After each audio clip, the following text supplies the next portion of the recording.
Hi, I'm Dr. Andrew Wilson, Chief Economist for My Housing Market. Well, the Great Sydney boom is over, but no tears please. Homeowners have done very well over the last 4 years.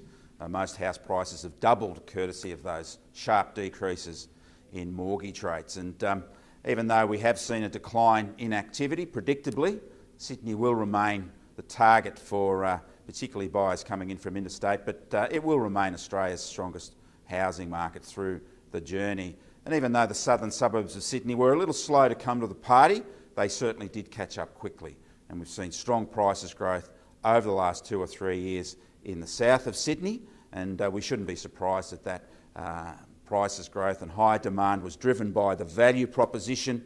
High levels of infrastructure and local amenity have driven buyers into the southern suburbs of Sydney, particularly compared to those higher priced areas closer in to the west and the north and the east of Sydney. And I think we'll continue to see that value proposition, that high value perception of the south of Sydney drive buyers, particularly into suburbs such as Hurstville.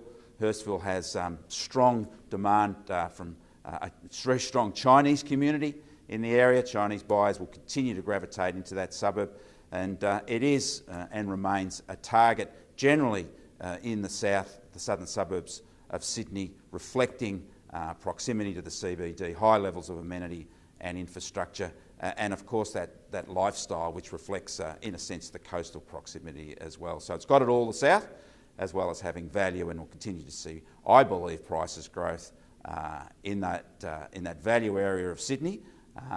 And of course the Sydney market will remain Australia's capital city jewel in the crown.